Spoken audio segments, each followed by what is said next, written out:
Just hearing their names is enough. Shaquille O'Neal, Kobe Bryant, multiple-time NBA champions, global icons, two of the most dominant forces basketball has ever known. And yet, no matter how successful their individual careers became, history will always bind them by one uniform: the Los Angeles Lakers. But legends are rarely born in harmony. To understand why this partnership ended in bitterness, rivalry, and unresolved tension, we have to go back, not to their championships, not to their arguments, but to the moment the Lakers were desperate for relevance again. That moment was 1996. At the time, the Lakers were not a bad franchise. They never truly were. But greatness had been absent for almost a decade. Their last championship came in 1988 during the final echoes of the Magic Johnson and Kareem Abdul-Jabbar era. By the mid-90s, Magic's body had already betrayed him. He played just 9 games in the 1995-96 season, and Los Angeles was searching for a new identity. They needed stars. They needed dominance. They needed a future.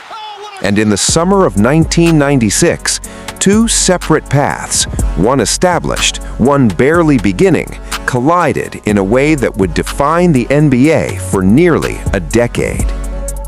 The first piece was already terrifying the league. Shaquille O'Neal entered the NBA in 1992 as the first overall pick of the Orlando Magic.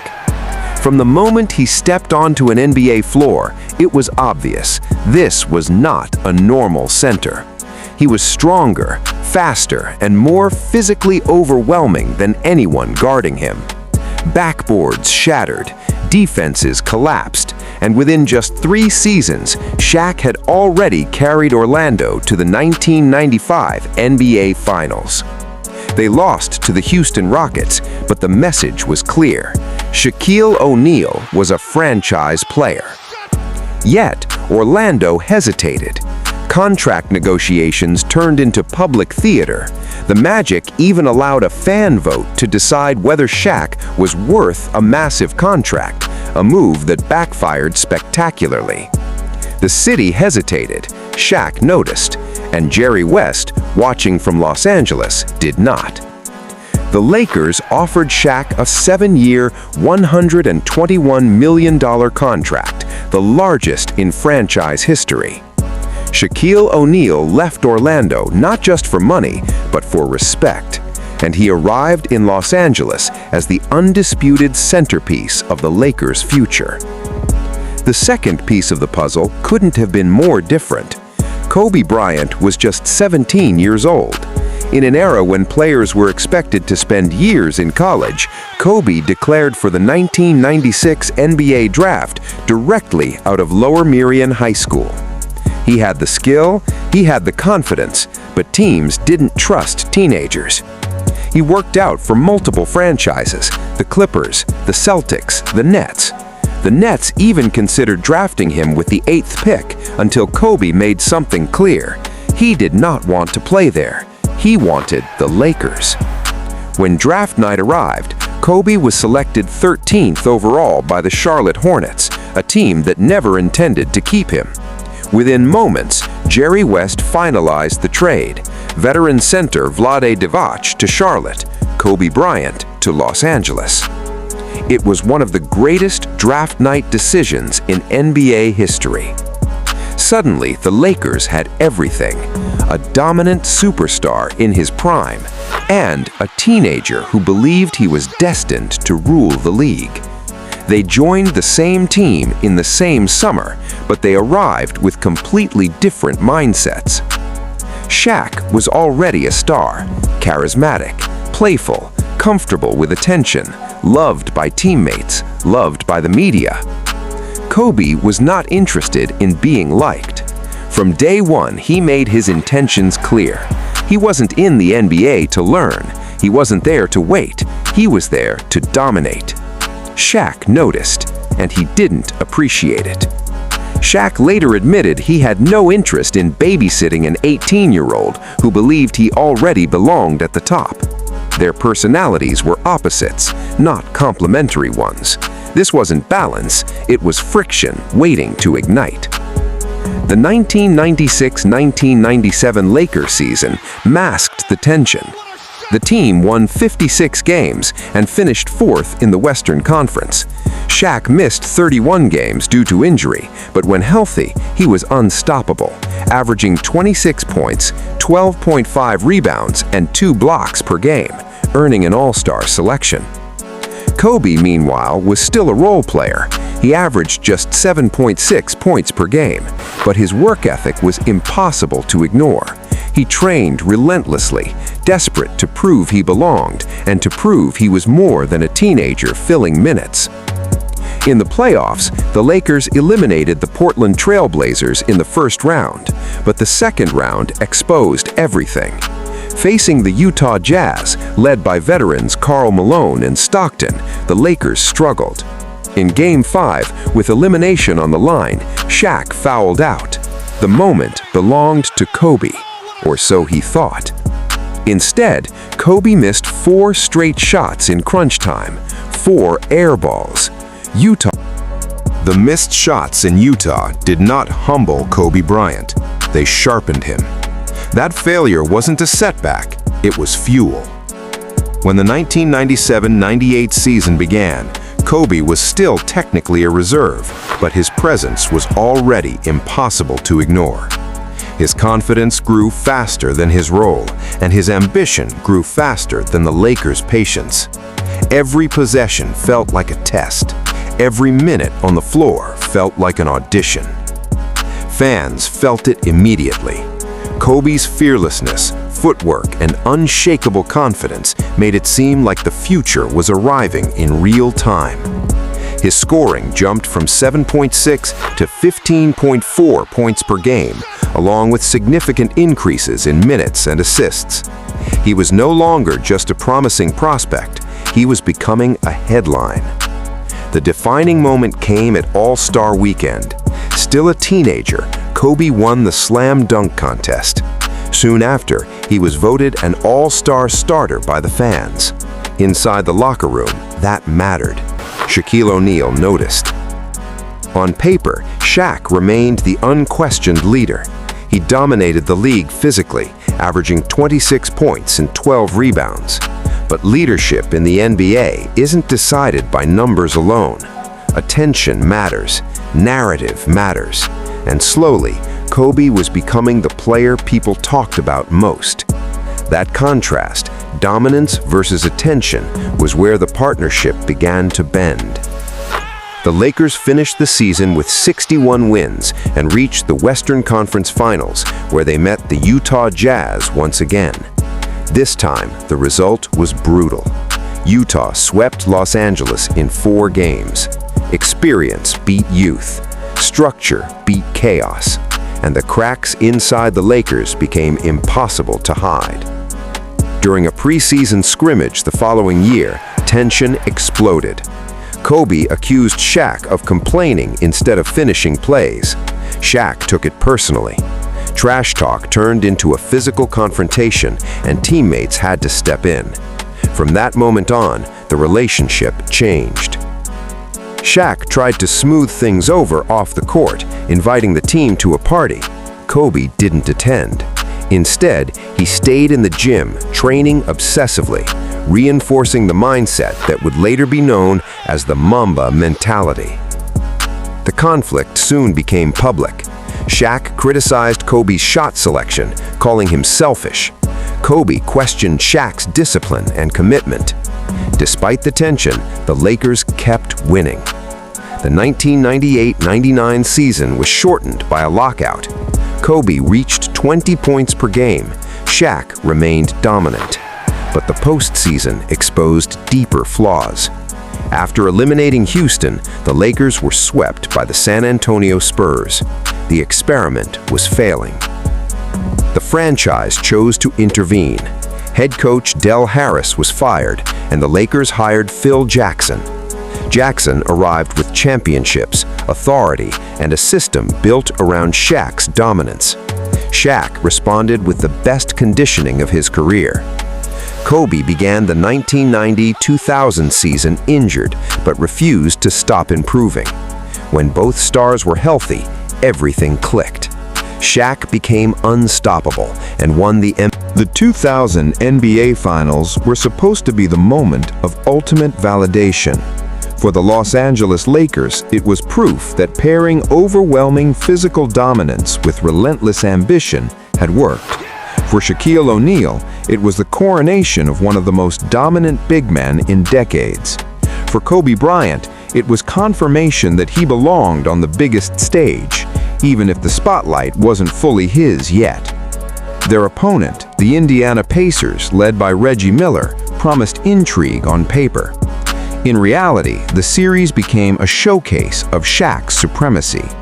He averaged nearly 40 points per game, surpassing 40 in 3 of the 6 games.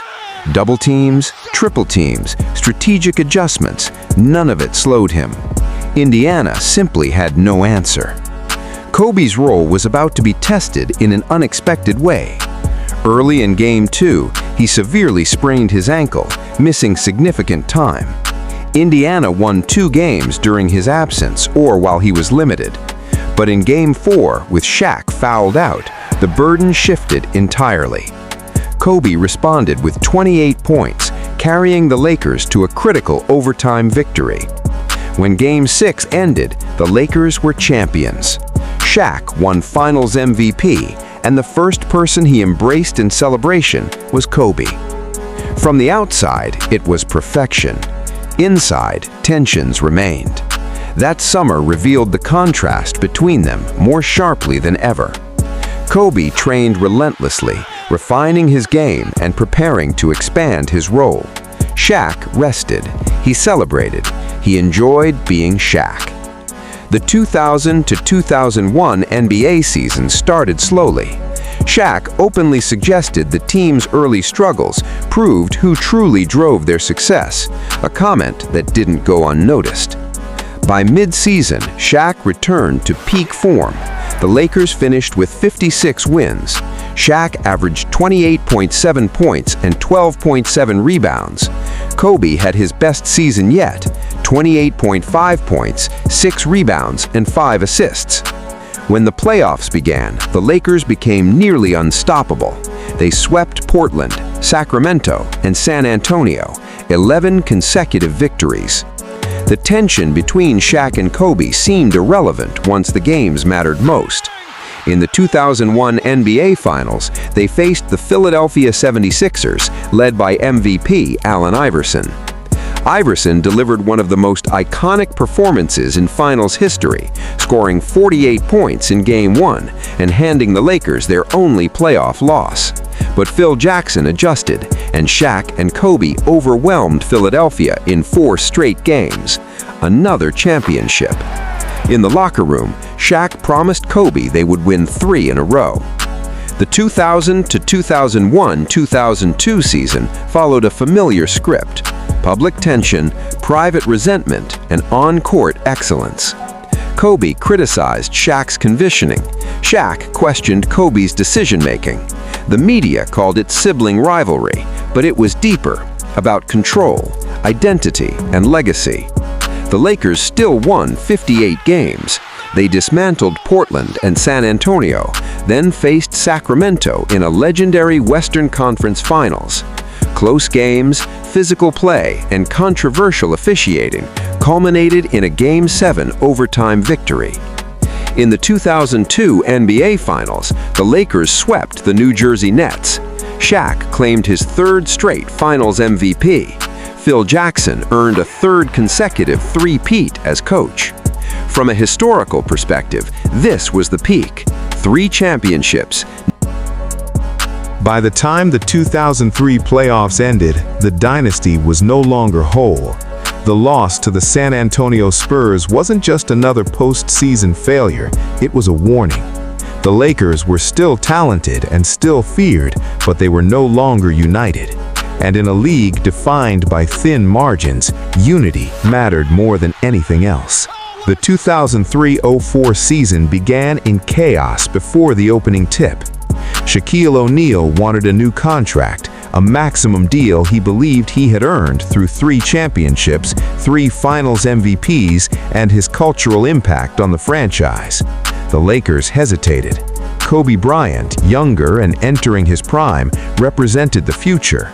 For the first time, the organization was forced to confront a choice it had long avoided. At the same time, Kobe's life off the court unraveled under public scrutiny. A sexual assault accusation in Colorado dominated headlines. He missed games, arrived late to others, and balanced courtrooms with locker rooms. The situation fractured the team emotionally and pushed his relationship with Shaq to a breaking point.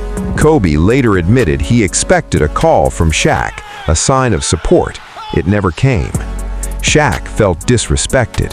He believed Kobe's situation distracted from basketball and the team's focus. Each star felt abandoned by the other. Desperate to salvage the season, the Lakers assembled a super team on paper. They added Karl Malone and Gary Payton, aging legends chasing a ring.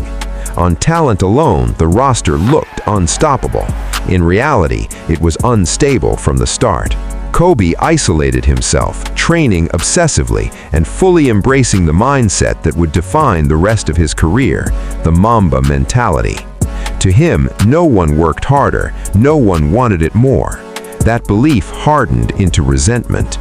Shaq, meanwhile, believed the team would function better without Kobe dominating the ball. He trusted experience, structure, and increasingly believed Kobe was the problem. Their numbers reflected the dysfunction. Kobe's scoring dropped from 30 points to around 24 per game. Shaq's production declined as well. The Lakers still won 56 games, but they were the most exhausting 56 wins of the era. Every victory felt forced, every loss felt personal. In the playoffs, sheer talent carried them forward. They defeated Houston in the first round, came back from a 2-0 deficit to beat San Antonio, and eliminated Minnesota to reach the NBA Finals once again. Against all odds, Shaq and Kobe were back on the league's biggest stage. Waiting for them were the Detroit Pistons, a team built on discipline, defense, and collective effort. Detroit exposed everything the Lakers had become. Los Angeles scored just 68 points in one finals game, an unthinkable number for a roster this gifted. They weren't losing due to lack of skill, they were losing because they weren't a team. Detroit won the series 4-1. It was the most decisive finals defeat of Shaq and Kobe's partnership, and the clearest proof that their era was over. That summer, the collapse became official. Phil Jackson left, exhausted. Time has a way of doing what championships cannot. It softens pride, reframes conflict, and reveals what truly mattered.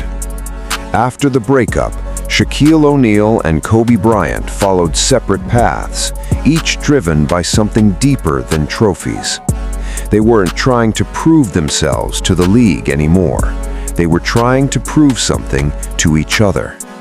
Shaq found immediate success in Miami.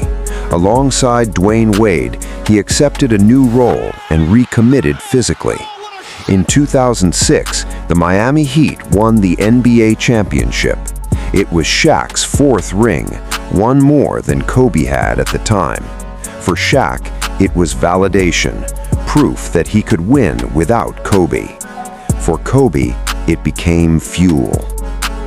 The post-Shaq years in Los Angeles were defined by isolation and relentless resolve. Kobe carried weak rosters, scored at historic levels, and endured seasons where winning felt impossible. Still, he refused to leave the Lakers. Los Angeles was his city, and he would finish what he started there.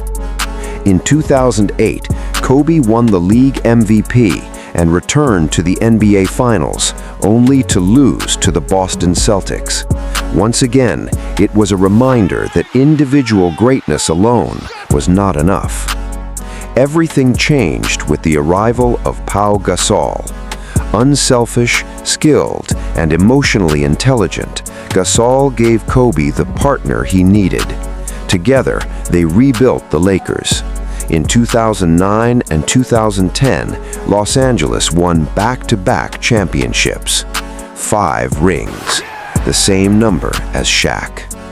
When asked about winning his 5th title, Kobe showed no celebration, only quiet closure. Shaq noticed. He congratulated Kobe publicly, but later admitted that the 5th ring bothered him more than he expected. Rivalries don't disappear, they evolve. In 2009, Shaq and Kobe shared the All-Star court one last time and won All-Star MVP together. It was symbolic, 2 former rivals no longer at war. Retirement followed. Shaq retired in 2011, Kobe retired in 2016. On Kobe's final night, Shaq was there. He told Kobe to score 50. Kobe scored 60. As he walked off the court, one of the first people he embraced was Shaquille O'Neal. In 2018, they finally sat down together, not as rivals, but as men. Shaq admitted regret. He wished he had been a better teammate, a better communicator. Then, tragedy intervened.